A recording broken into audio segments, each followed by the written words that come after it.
So it's wonderful to have Doug Bradley here to talk to us about his book, We Gotta Get Out of This Place, about the soundtrack to the Vietnam War. And I'd like to maybe ask you to start the conversation rolling with telling us a bit about yourself and how you got into music in the first place, and Sure. how you got into music with the Vietnam Well, War. you know, being in the generation I'm a part of, music is sort of, I think it's in our DNA. It was music we initially used to separate ourselves from our parents and their music. I can remember my folks sort of complaining about Elvis Presley a little bit, but they would accept it. But, you know, Little Richard and Chuck Berry, now you're pushing the envelope. But there was always music around. It was funny because my dad he was musical inclined, he sang. Okay. And when he was in World War II, he had broken his legs when he was jumping out of an airplane, when he was in training. So as he was recuperating, they were thinking what they were going to do with him. He started to sing with a band at the USO Club. Right. And I think he had some chops. So, you know, music was sort of always around me, him singing in the shower. My brother being really 4.5 years old, really into rock and roll in Philly, into the 50s, bandstand, doo-wop, Danny and the Juniors, you know, I mean, and so I just sort of absorbed all that. And it was fun because it just seemed like if the older kids are doing it, if it's my brother in his crowd, it's cool. Maybe if my parents don't like it, maybe that's cool too. So what were some of the radio stations that you listened to Well, in Philly? and it was Wibbage, WIBG in Philly is the one I remember best. I know there were a couple others, and I don't remember the call letters, but Philadelphia was blessed, and I don't know how many of them were caught up in the payola scandal later, but was blessed with really good disc jockeys who understood, especially when you started to get a transistor radio, that young people could listen to this music whenever and wherever they wanted. Jerry Blavat, Joe Niagara, High Lit are some of the people I remember, and I just remember loving to listen to the music. Right, and so that was before FM, right? Absolutely. Okay. Yeah. AM was really what connected us. FM didn't come on the scene KSAN, the premier FM format station. That was in Vietnam. Guys heard that in '68. It sort of came. So we were still listening to what everybody else was listening to because radio was our internet. AM radio, the top 40, top 20 in those days, shared soundtrack. And so you moved to Pittsburgh for high school, is that Yes, right? I did. How did the music change? You know, it was Philly funny. to Pittsburgh. It did change a little bit. There was a different sound. Pittsburgh was a little grittier, a little more working class than Philadelphia. Strangely, I mean, even though we weren't even middle class, we were working class family, row houses in Philly. But it just seemed like the sound was a little edgier. Maybe that had to do with I listened to Porky Chedwick a lot and WAMO. That kind of oldies, really African-American music, the great African-American songs. On the other hand, KDKA with Clark Race and the top 20, top 40 stuff. So the music was in some ways the same music as Philly, in some ways, and maybe it's because I was getting a little older. I played music, we had such a great record collection, my brother, so I was the DJ at my high school. So I would play the music at dances and sock hops, which was great because you get to pick the set list. I mean, you're playing what you want to play, but then you could also maybe find somebody who was a wallflower to come up and sit there when you went out and danced with one of the cute girls. That's great, and that was all 45s then, right? Yes, So that's fantastic. Yeah. So when you were drafted to go to Vietnam, were you still in Pittsburgh at that point? Or? It was interesting. My folks had moved back. I went to college in West Virginia, but when I turned 18, I registered for the draft in Pittsburgh. So even though my folks then moved back to Philly, and I went home from college for spring breaks and summer vacations to Philadelphia. They were in Newtown Square then, right outside Philadelphia. My draft board stayed in Pittsburgh, where I registered for the draft. So when things started to come around, I had my student deferment 2S when I was in college from 65 to 69.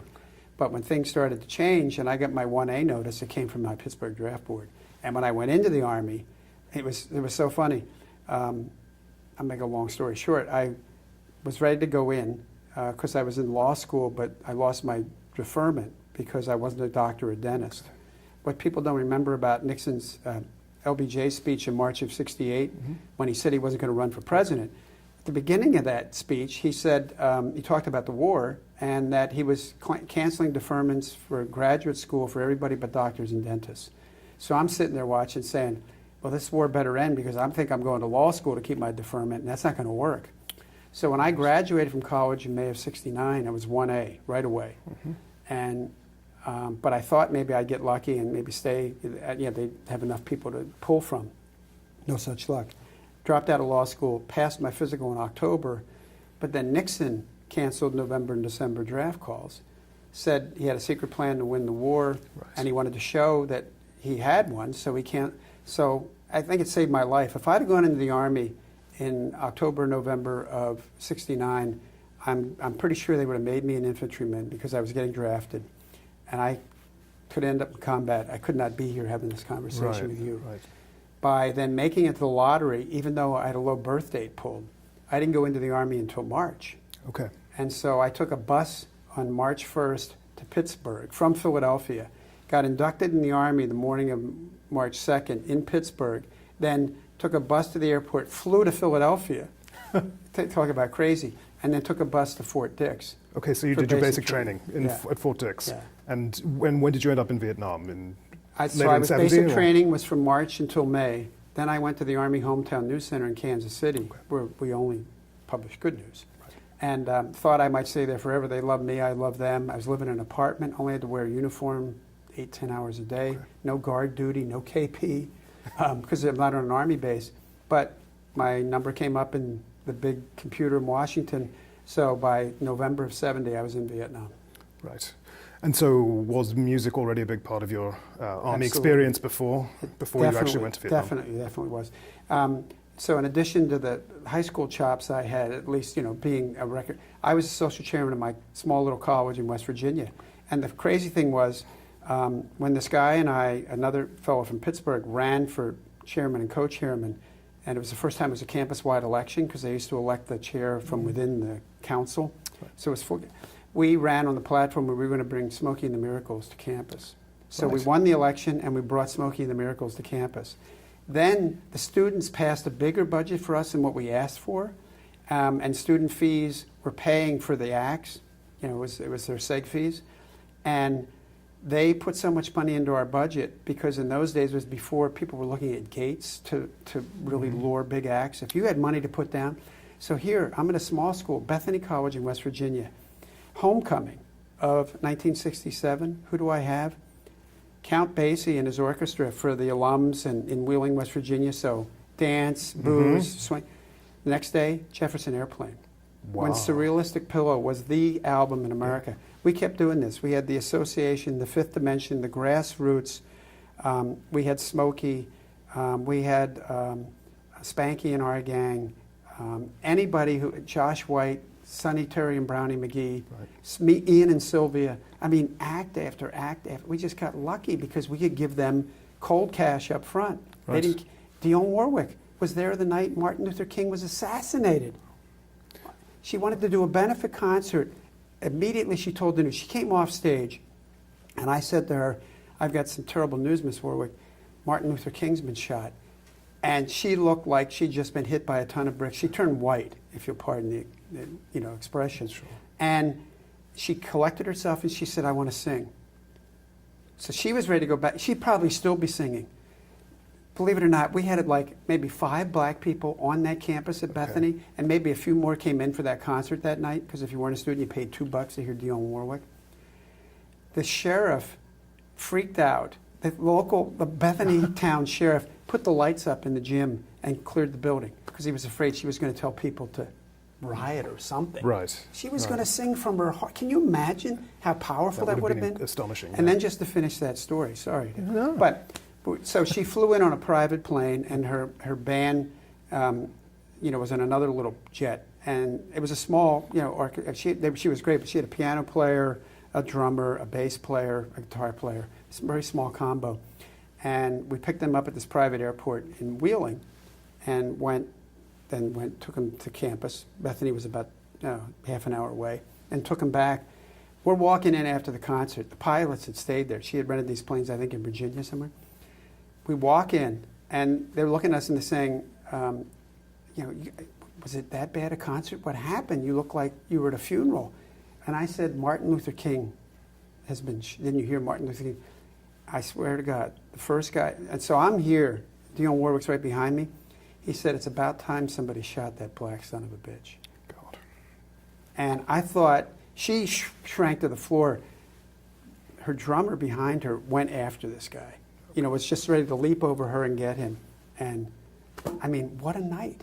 That's astonishing. Yeah. That's a real experience to have. Yeah. So that's While the thing you're- about, so obviously music, so then I'm in the Army in Vietnam. Music, that's my comfort, it's my go-to place. Right. And so it sustained me.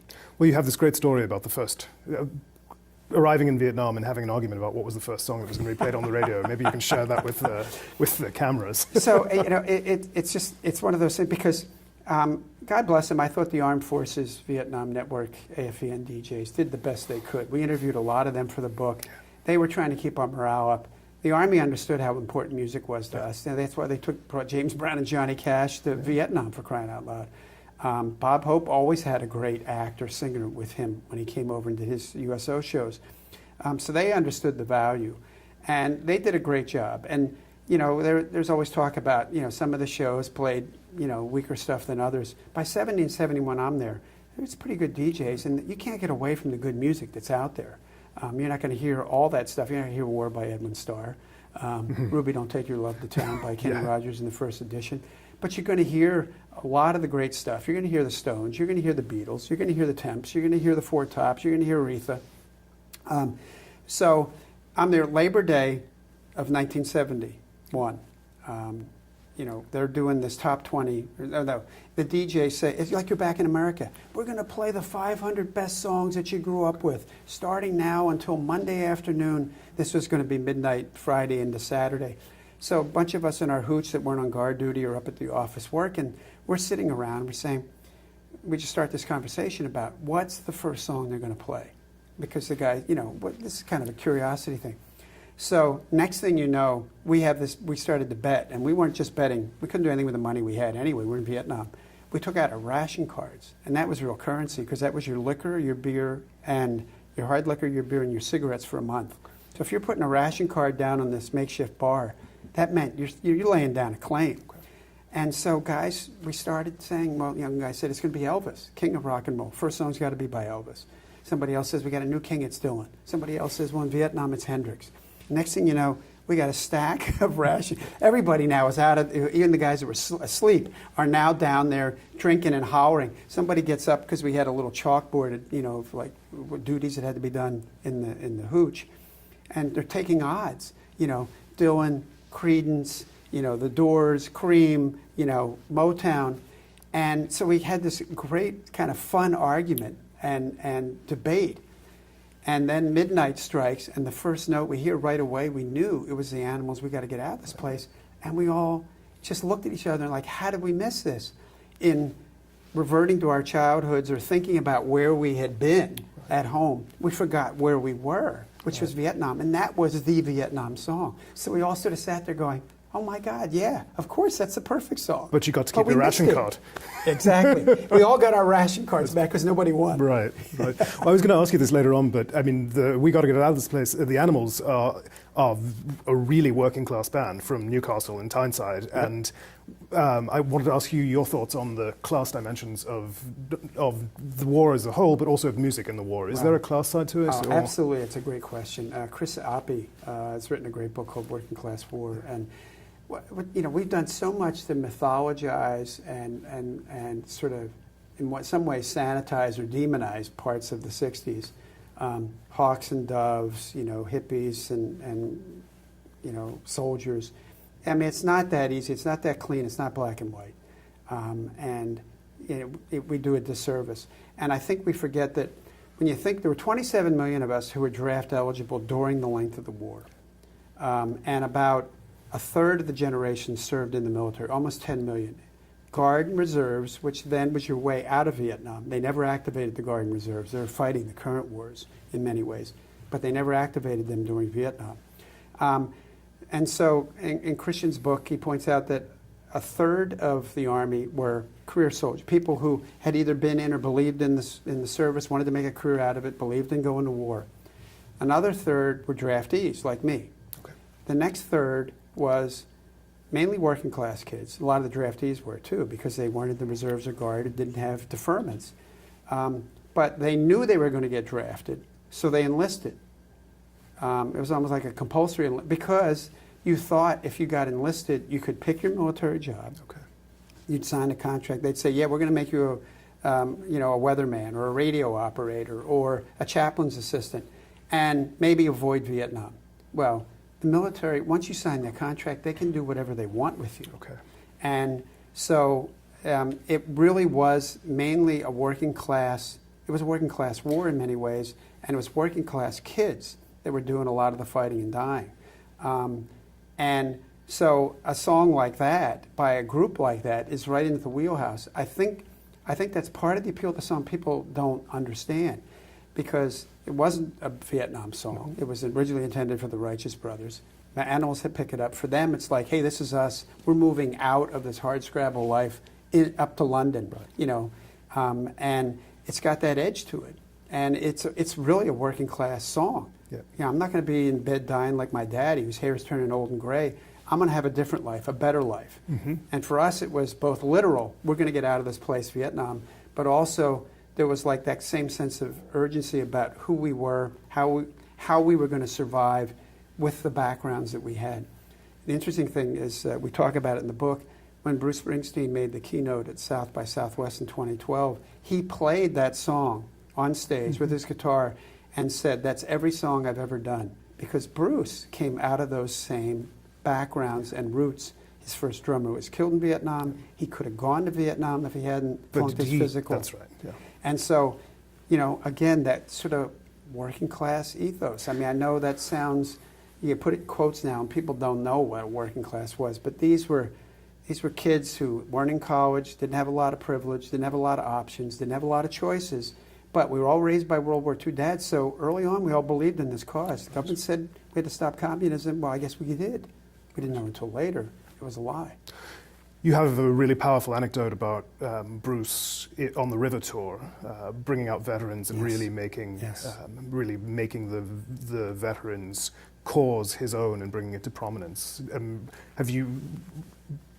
you say something about the impact that he had? I mean, absolutely tremendous impact, and I think he's done a real service to vets and vets issues. Unfortunately for us, we had 3 different occasions where we were going to interview Bruce for the book. We know he's read the book. John Landau, his manager, told us that when we sent 2 copies of the proofs when the book was, and we didn't know at the time, A, he was touring, and B, he was running his own autobiography, which is a pretty darn good book, that he didn't have time to even give us a little testimonial, which was too bad. But Bruce, especially that night, early on in his career, I mean, he was a hard rock and roller. He had his sound, but he didn't talk much to the audience. He didn't have an agenda. And that night in 1981, at the concert for the Vietnam vet in L.A., was the first night he came out from behind the curtain, because he had the Vietnam vets mainly in wheelchairs around the stage, guys like Bobby Muller, who he asked to come up and talk. And he made a statement. He talked about going down that dark street and what Vietnam was like, losing Bart Haynes, his drummer. Could have been him.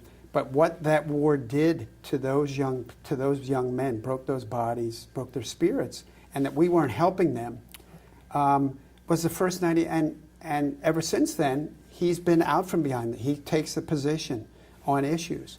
But that was his first issue. And God bless him, because, Muller got up and he basically gave the Vietnam Veterans of America that Bobby had started, the wall, a lot of that momentum came because Bruce Springsteen stood up. And, of course, the music, Born in the USA. I mean, of course. I don't know how Reagan missed it. You listen to that song, that is as tough a Vietnam song as you're ever going to hear. Had a brother, in Saigon. He's all gone. This guy was in Khe Sanh. He comes back. He's treated like a dog. Can't get a job. But I'm a hard rocking daddy in the U.S. That is not. And a long gone daddy. Yes, Also, yeah. Right. That's a Vietnam veteran song if I ever heard one. And then Brothers Under the Bridge, Lost in the Flood. He's done so many great Vietnam songs. So in terms of the soundtrack, you know, I was born 2 months before you went to Vietnam, and so it's my image of it is very early, you know, the helicopters leaving at the very end, and I know I saw that actually live on TV, but it's of course been burned in my memory, and then.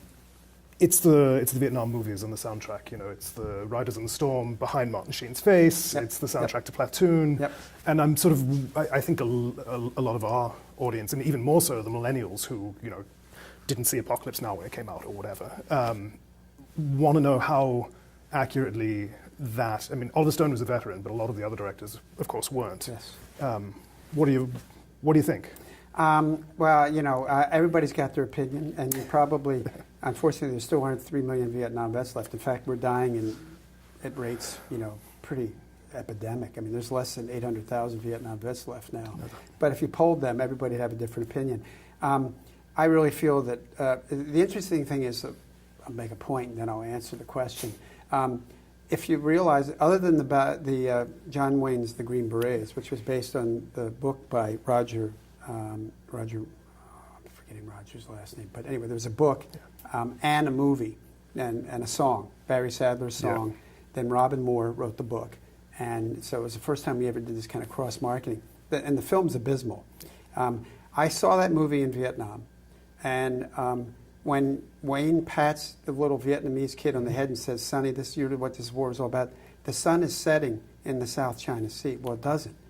The sun sets in the west, not in the east. So we all laughed, and during the movie we laughed. Well, during that film, you know, me and the guys who maybe had smoked a joint or were just, you know, sort of hanging out, and the lifers over here, the career soldiers who wanted to see it and loved John Wayne, that's the reason they were in the Army for some of them, we started throwing bottles back and forth at each other. I mean, fights broke out because we were making fun of their icon. But also, this guy, give me a break. I mean, he doesn't even know geography. This is the Western. You know, this is, and you don't even know where you are. But that is the only film that Hollywood made during the Vietnam era about Vietnam. And that was over and gone. It was a joke. Everybody knew it was a joke. What Hollywood did was they did films about atrocities like Little Big Man and Soldier Blue about massacring Indians, which were really about My Lai and Vietnam. Okay. Still avoiding Vietnam. MASH, the original screenplay for MASH was written by Ring Lardner Jr. It was in Vietnam. But Hollywood didn't want to put it in Vietnam, so they put it in Korea. I saw that movie in Vietnam, and I knew it was a Vietnam movie. I mean, the way these guys were acting. So my point being that Hollywood backed away, could not confront Vietnam, didn't want to get into this, you know, sort of quagmire the rest of America was in. But then when they decided to go after it, it just became their own, it's Coppola's interpretation, it's Michael Cimino's interpretation, it's Oliver Stone's interpretation. More power to them, they're behind the camera, they get the money, but that's not my Vietnam. I think it's not a lot of other soldiers' Vietnam. Russian roulette, give me a break. You know, it's a metaphor, but nobody knows that. They're watching a movie. They don't think it's a metaphor from The Deer Hunter. So I find fault with just about every movie. A lot with the music because of my own inclination. But it's basically with the way the story is told. I think there's portions of films, first half of Platoon, Born on the 4th of July, a lot of it, in fact. But no movie for me holds together and sustains the Vietnam story and doesn't get into mythology as far as. What about Hearts and Minds, which is of course a documentary? Yeah, no, well, absolutely. I mean, and that's something totally different because it's documentary. The Fog of War, when all the McNamara stuff that's about Vietnam and the questions he gets from Earl Morris. There was even an early movie called Go Tell the Spartans, made by a veteran that starred Burt Lancaster. That's about Vietnam pre-Gulf of Tonkin. It doesn't age well because of the acting. They didn't have a big budget. But the sense of what the French had been in and what we were doing at that time between the French and the Gulf of Tonkin and full-scale America was a really interesting take on what maybe was happening and we didn't know it. So one of the things that I remember from Platoon that actually did strike me as being confirmed kind of by your book is the matchup between the kind of music you listened to and the kind of drugs or kind of intoxicants that you used, and it seems like the anecdotes that you've collected in your book are kind of do map right onto, or the movie maps right onto what you collected. Yeah, no, that's a really good point. And I mean, let's face it, when you're in the most stressful situation of your life, and then you have a moment to have a pause before the next, most stressful moment, you need something for relief and release. And I'm not condoning somebody getting drunk or getting high or shooting up, but it happens. That's just the way, I think we're built. And so, there were times when, people were smoking a lot of dope because, especially when I was there, because Nixon said we were leaving, so the mantra in 70 and 71 was nobody would be the last GI killed in Vietnam. Don't do anything to put me in harm's way. And so, let me just sort of relax here. But it's funny because you could sometimes delineate, who was doing what drug. We knew what the juicers were doing and the boozers, and sometimes people mixed their intoxicants. We knew what some of the hardcore dopers, the guys that were doing heroin because it was so plentiful and the Army was clamping down on marijuana because they thought that's why we weren't winning the war. So what they did was, guys they thought if they snorted or smoked heroin, they would not become junkies. And some of the guys we talked to, what they listened to was Jesus Christ Superstar. Now, wait a minute. That's a crazy, what the hell are a bunch of guys doing, on heroin, listening to Jesus Christ Superstar? But, that's one of the stories we got. Yeah, no, and it sounds like country music was for the drinkers and for the lifers in the Army. I know, and you don't want to say it didn't cross over because it did. It did in the jukeboxes, right. It did on the EM clubs, the set lists. If you look at the Filipino and Korean and Vietnamese bands, some of them really, really good, that could cover American. They couldn't speak a word of English, but they could sing it and play the music. The set list would have Bobby Bear's Detroit City, would have Ring of Fire, as well as would have Satisfaction and Give Me Shelter and Peace of My Heart and My Girl and Hold On, I'm a Comin'. So it was and so it's easy to say they listened to Merle Haggard, we listened to the Rolling, but no, it went back and forth. But yeah, if you wanna say who was into what, I'd say the career soldiers I knew, the guys that were giving me my orders who'd been in Korea and then Vietnam, they weren't listening to the music I was listening to. And so you tell a great story about Marvin Gaye writing What's Going On because he was reading letters from his brother Frankie, who served in Vietnam. A story nobody knows. Unfortunately, we've lost both of them. Of course, Marvin in a tragic way, but Frankie too, before we got to talk to him. But luckily, he had written an autobiography, and so we got the story that way. And then Craig talked to Berry Gordy, the former head of Motown. And here, it just could have been the other way around. You're a black guy in Detroit, your number's probably going to come up more likely than some white kid who's in college. So Frankie Gaye, could have been Marvin Gaye, ends up in Vietnam. Tough years, tough time, tough to be black. There was a lot of racial tension in Vietnam. And so, and his therapy was writing letters home. It was a lot of our therapy. I wrote a ton of letters home. And so he's not thinking Marvin, but Marvin's reading his letters. And Marvin greets Frankie when he comes back, and he wants to listen to what he has to say. He wants to help him to sort of make that transition. We had no transition time. You could be in Vietnam one day and in America the next. It was how do you decompress?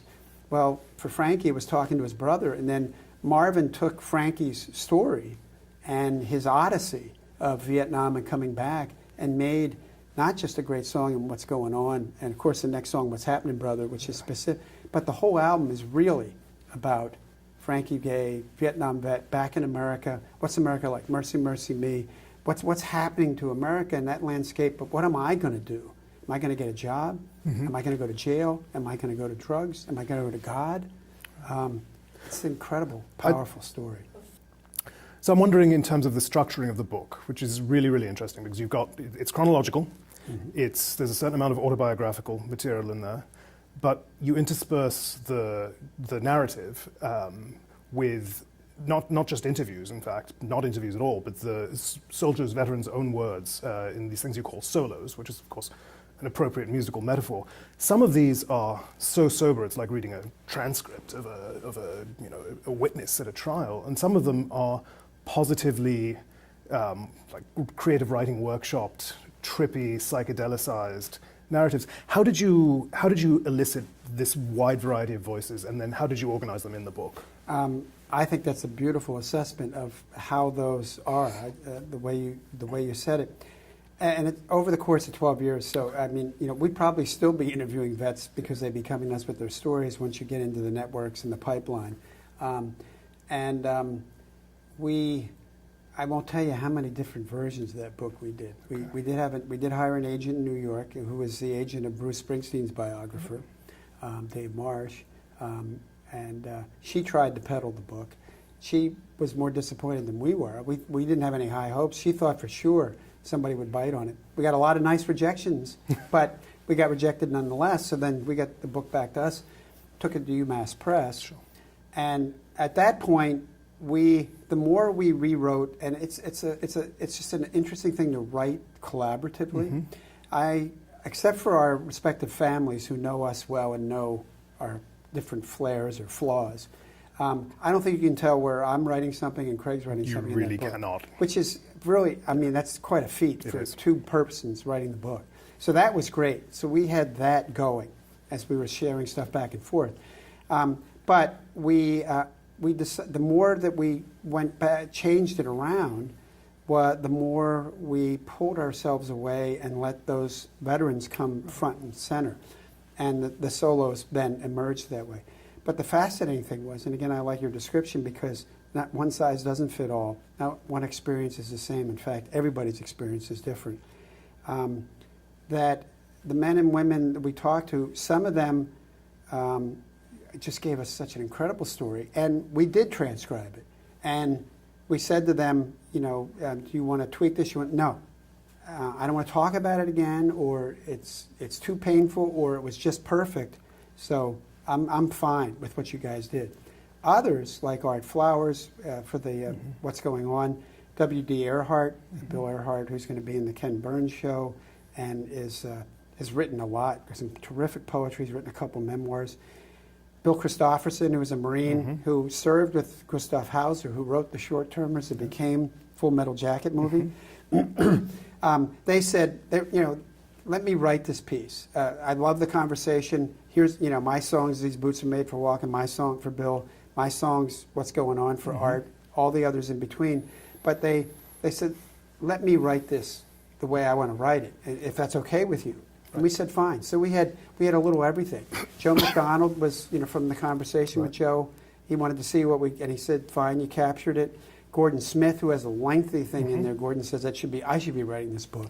Who was a hippie, stoner, psychedelic, crazy guy from California that stayed that way in Vietnam, and everybody in between. So some we wrote, some they wrote, some we transcribed, but it made for, I think, a very interesting mosaic of different perspectives and voices. And the beauty of it is that they told their story better than we could. Yeah, no, the mosaic's a great word for it because it draws a very complex picture with a lot of very different bits and shining and glittering in different ways. I'm wondering if on the political side of it, was it harder to get veterans perhaps? I mean, it does seem like a lot of the solos at least, and the fancier ones at least, it seems as if they're being written from the political left. Did you find soldiers, veterans of different political persuasions, easier, more difficult to get to open up and talk? Is there an element of that? Yeah, it's interesting because, and part of it could be because who we are, where we are, excuse me, the networks we get in, the people we get connected with. But, and as you know, in many ways we're still fighting this war. Right. And we'll probably fight it to the last one of us who is alive then, draw us to their last breath. But one answer to that question that I think is really relevant is one of the guys we interviewed, a guy named Tom Helgeson, who was infantry, a grunt, in '68. He was in the same area near Pinkville where My Lai took place, his company. And, he grew up believing in America, believed in the cause, figured it was his duty, went and did it, came back home, went on with his life. But we said to Tom, in your unit, how many guys were opposed to the war, or were anti-war? And he said, after we'd all spent a year in Vietnam, all of us. And I think the point being that I think regardless of your stripes, and some people are still, like I said, fighting this, I defy you to think that war was unwinnable. Because you can blame the strategy, you can blame the leaders, you can blame the orders, but it was not a winnable war, especially the way we were fighting it. And for Tom to say that, I think that's just the tendency of many of us to have that honest perspective. Now, does that mean, maybe you don't feel a little different, a little more vigorously about, a presidential candidate or Jane Fonda, right, who you don't bring up in veteran circles because she had that awful picture, and you don't do that. I mean, any Vietnam vet, I don't care if they're pro or anti-war, is not going to like Jane Fonda because of that. But so it's a mixed bag. We did our best to try and reach out, but I think in honest moments, you get somebody alone in their living room, a guy who's never talked about this, and maybe still wears his hat and his stickers, or his paraphernalia. He doesn't say, we should have nuked him, or we should have killed him, or stomped him. That's not the kind of war it was. And so you arrived in Vietnam after the war had effectively been recognized as unwinnable. Did you know any of when you were over there, did you know people who'd been there when I sat at lunch today with a veteran who was over there from 65 to 67 and said, I was there when we were winning the war, is how he put it. And then speaking of you saying, and he was there after, after we'd already lost. Yeah. And what was the experience of being over there and talking to people who had seen the change happen, on the ground, as it were? Well, it depends on the person. I mean, some people saw what they wanted to see.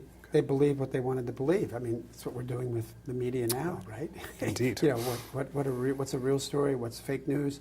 And the Army Reporter that I worked for, we couldn't communicate the real story that was going on and how things were. We had to keep troops' morale up, so we're winning. We're killing more of them. It became a war of attrition. I don't care what the guy wants to say.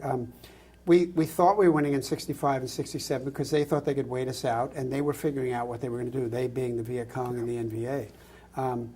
South Vietnam was never ready to fight that war properly. I mean, not picking on them, but it was just the way they were staffed, the way they were trained, how corrupt things were in South Vietnam.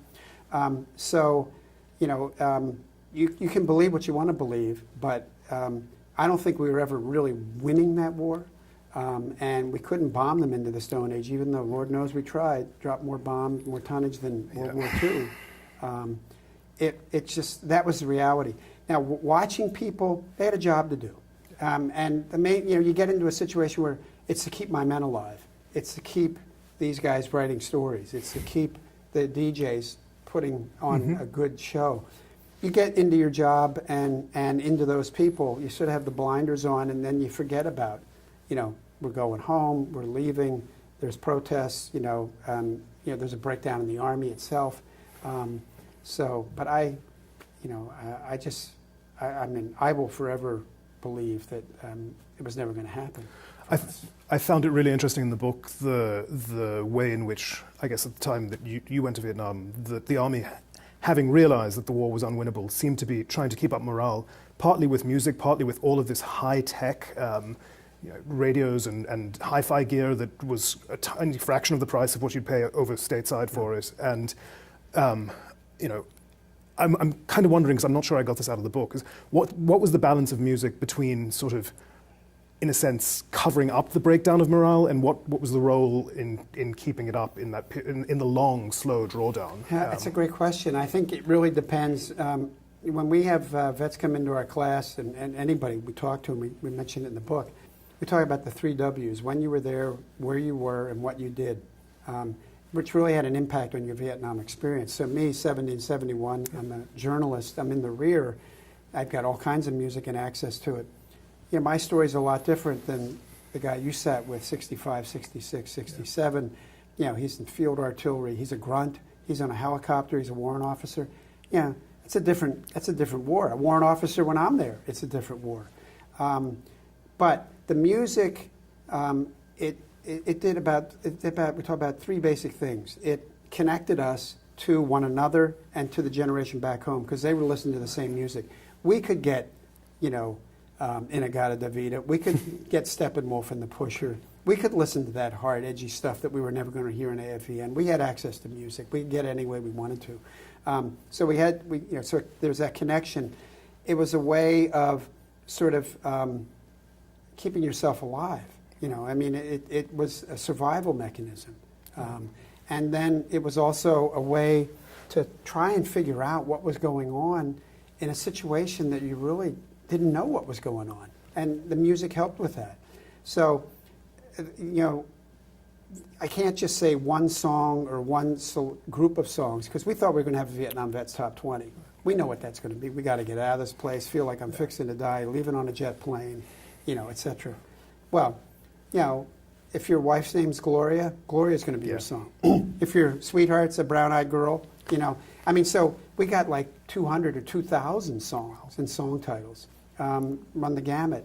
And so I think it's more a testament to the power of music, the music's influence on that generation, the shared soundtrack, and the power that music has to soothe and to heal. The story's not just about, here's another Vietnam book. I'm going to be depressed. I'm going to go out and slit my wrists if I read. No, there's a lot of positivity there. Music sustained us. It changed us. It transformed us. It connected us. It healed us. That's a great story. Do you want to say something about the way it helped with veterans coming to terms with their experience and the healing process there? Because that's your final chapter, and it's it's a really moving chapter. It really did. And it's interesting because, not everybody can be Bruce Springsteen, or Billy Joel. Artists came back to that. Sam Stone, absolutely great song. So, you've got artists doing good music, but a lot of vets did their own music. Now, this is stuff you were never going to hear, Six Clicks or Still in Saigon, which eventually made a song by Charlie Daniels. But there's a lot of rough, tough guys. Got one called Claymore Polka. A guy who was a Madison folk singer who both his kids had Agent Orange. One of them died, and he wanted to put a claymore in where the guy took a dump and blow him up. You have him sit on it and blow him up. But it's kind of funny. He's got a pa. He makes it like a claymore polka. It makes it like a polka song. But they use that to get themselves back. You're never going to hear any or much of that music. There's a few that came through that you'd know, Frankie Gay, because of his brother. But the others then, either the music that they heard when they were there that sort of kept them going, or when they got back, or maybe Bruce later, something, or just finding Marvin Gaye later on, or a great song by Bill Withers, I Can't Shoot Left-Handed, which is an absolutely great song by getting shot in the shoulder in Vietnam by a guy. Who is that guy shooting at me? It's a wonderful song. But that stuff like that would just sort of help to bring them in and give them the healing they needed. And I think that's the wonderful thing we were able to do with the book is still couldn't talk about the experience, could talk about a song, and talking about the song, talked about the experience, and they got home. Do you think, and I know you talked to a larger audience about this today, but do you think that soldiers, veterans of more recent American wars, and including in some ways the longest running one that we're still fighting in Afghanistan, they don't have a shared soundtrack, that's for sure. But do you think music's, in talking to veterans of the Gulf War, in talking to veterans of both Gulf Wars and Afghanistan, does music play a similar psychic role, spiritual role? I think that's a great question. I would say yes, I think it does, but we wouldn't know it because they didn't share it with one another and they don't talk about it as much. Guys will tell us that they put on their headsets and their iPods and will play something really rough and strong and edgy and loud and just visceral when they're ready to go out on a convoy. Maybe when they come back, they'll, dance to Lady Gaga or salute the flag with, Taylor Swift or somebody. But they didn't share it, so it's not as essential to their survival. Right. I still think it's important, and I think it played a role, but they just sort of since it's so personal, they don't talk about it. And when they did talk about it, we haven't talked to an abundant number, but the ones we have that have taken our course, and our 2 TAs were both post 9/11 vets, when they shared stuff, when they were sort of all going to listen to music, or maybe had a band, they would play Creedence, or they would play, James Brown, or they would play The Doors, or they would play Hendrix. So it's still your soundtrack. It's still our soundtrack, in some ways. So before we wrap up, maybe I could ask you to say something about 2 of the songs that seem to bulk really large in your account of the soundtrack of Vietnam. One being These Boots Are Made for Walking, and the other one being Chain of Fools. And I think people would like to be able to hear about. Yeah, well, both great songs by female artists, and we tried to get not just enough of female rock and roll people in the book, but we went out and interviewed a lot of women. We found Red Cross nurses, donut dollies, and had some really good conversations. Nancy Sinatra, 1966. Lee Hazelwood told her he wanted that song to sound like she wanted to go out and sleep with truck drivers. And then stomp on them because they didn't treat you right. And that was the #1 record before Ballad of the Green Berets, which ended up being the most popular song in 1966, which is really a crime when you think of the best of the Beatles and the British invasion and Motown, that Ballad of the Green Berets would be the top song in 1966. Power marketing. But so Nancy's song is what it is. I mean, that's how you hear it. But Nancy Sinatra also became a product like Betty Gable during World War II as a pinup. She became a pinup. She looked great in when she did Boots, with the boots and the skirts and just the message. It was sexy. So we have guys tell us that they had little stickers of Nancy Sinatra they would put on the barrel of their M14 or M16. And so she got, and so the song was there. What's interesting is the way it sustained itself. How does a song from 1966? She had other hits. And then she became a nobody for a while. How are you still listening to that in 71, 72, 82, 92? Mm-hmm. Well, Nancy Sinatra went to Vietnam and visited the troops. That means a lot to Vietnam vets. She sings at vet reunions, but that she did that and then talked honestly about how that changed her life, especially going to the hospitals and seeing the broken bodies and the casualties. And boots, then, it became a literal thing because your boots were essential, especially if you're a grunt, an infantryman. And that terrain, was crazy. Mm-hmm. Water, monsoons, mountains, leeches, rivers. I mean, it was, and I'd say one thing in the Army, they made good footgear, and they kept trying to improve it. And so your boots were essential to your survival in Vietnam, even if you were just running around like I was, writing stories and doing interviews. And so the song gets some sustenance because of the artist and personally what she did, but also because then it's part of your paraphernalia. It's part of your survival. Part of what keeps you alive, yeah. Chain of Fools, great song. I heard it when I was in college in '67. Typical Aretha strong woman's statement. You're not going to play around on me. I'm breaking this chain of this. Well, that's a legitimate takeaway. But at the time, Aretha was also talking about the chains of slavery and civil rights for black Americans. Black soldiers in Vietnam, especially after the assassination of Dr. Martin Luther King, heard that as a song of breaking the chain of command, and not doing the bidding of their white officers and presidents who were lying to them. They took more of the Muhammad Ali stance. I got no problem with the Viet Cong. They never called me the N-word.